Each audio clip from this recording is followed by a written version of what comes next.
Welcome to MapReduce Explained. In this video, we will explore one of the most important concepts in distributed computing. MapReduce is a programming framework that allows us to process massive amounts of data across multiple computers working together. By the end of this video, you will understand how MapReduce works, why it is so powerful, and how it solves real-world data processing challenges. Imagine you have terabytes of data spread across hundreds of files. Processing this on a single computer would take days or even weeks. The challenge is clear. How do we process such enormous datasets quickly? The answer is distributed computing. Instead of using one powerful machine, we use many ordinary machines working together in parallel. MapReduce is the framework that makes this possible by dividing the work and coordinating the results. MapReduce consists of three main phases. First, we have the map phase, where data is split into small chunks and processed in parallel by multiple worker machines. Second, there is a shuffle and sort phase where data is reorganized. Finally, the reduce phase aggregates the results from the map phase to produce the final output.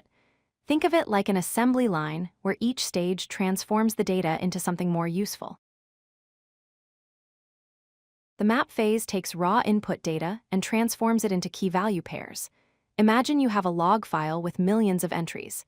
The mapper reads each entry and extracts useful information, like a user ID and an action. Each mapper works independently on its own chunk of data, processing thousands of records in parallel. The output is a collection of key-value pairs that are ready for the next phase. This parallel processing is what makes MapReduce so fast.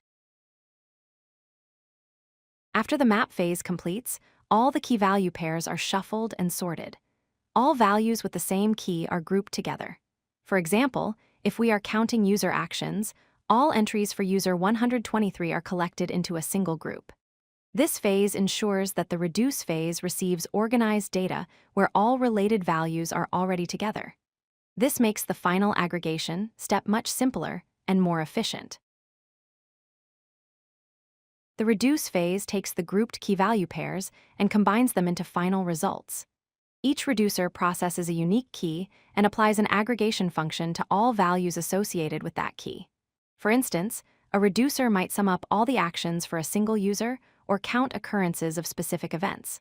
Like the map phase, multiple reducers work in parallel, each handling different keys.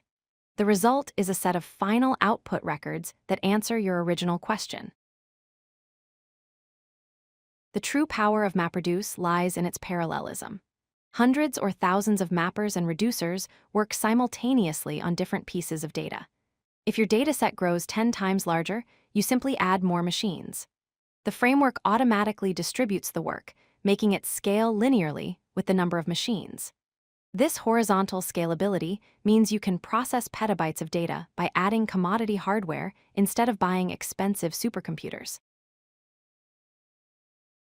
In a distributed system, failures are inevitable. A machine might crash, a network link might go down, or a disk might fail.